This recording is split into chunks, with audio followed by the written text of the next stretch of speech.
নমস্কার বন্ধুরা, আজকের বানাবো আলু দিয়ে চিকেনের ঝোল। তো সবার প্রথমে চিকেনটাকে ধুয়ে পরিষ্কার করে নিয়েছি, তারপরে আলু কেটে নিয়েছি, টমেটো, পেঁয়াজ। সবার প্রথমে কড়া বসিয়ে দিয়েছি, কড়াই বসিয়ে লঙ্কা ফোড়ন দিয়েছি,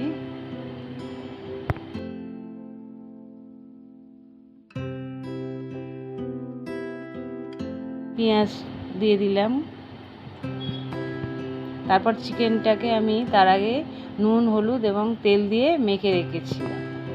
আর আমি একটু শিলে বাটতে ভালোবাসি, আদা রসুনটা আমি শিলেই বেটে নিয়েছি।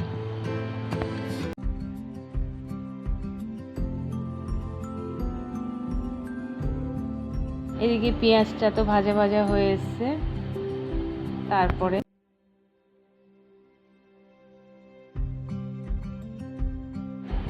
তারপরে আদা রসুন বাটাটা দিয়ে দিলাম।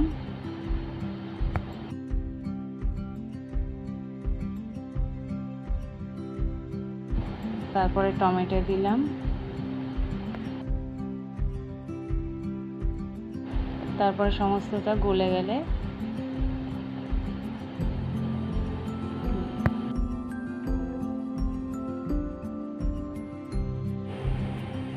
তারপরে নুন দিয়ে দিলাম।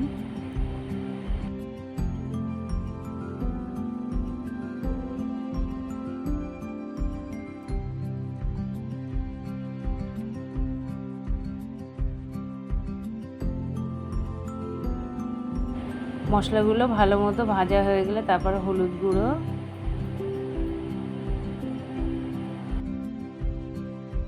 জিরে গুঁড়ো,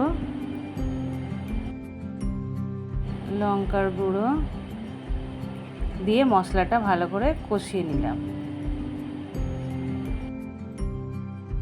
মশলাটা হয়ে গেছে, এবার চিকেন ঢেলে দিলাম।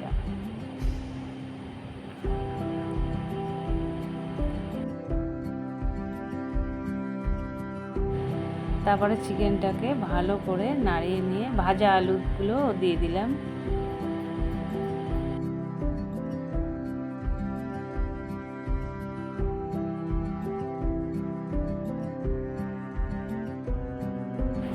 তারপর চিকেনটা ভালো করে কষানো হয়ে গেলে এবারে জল দিয়ে দিলাম।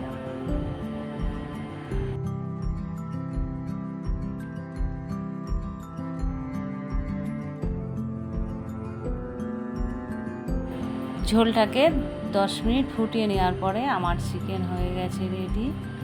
এবারে গরম মশলা, ঘি দিয়ে আমার চিকেনের ঝোল রেডি। তো বন্ধুরা, ভালো লাগলে অবশ্যই লাইক এবং সাবস্ক্রাইব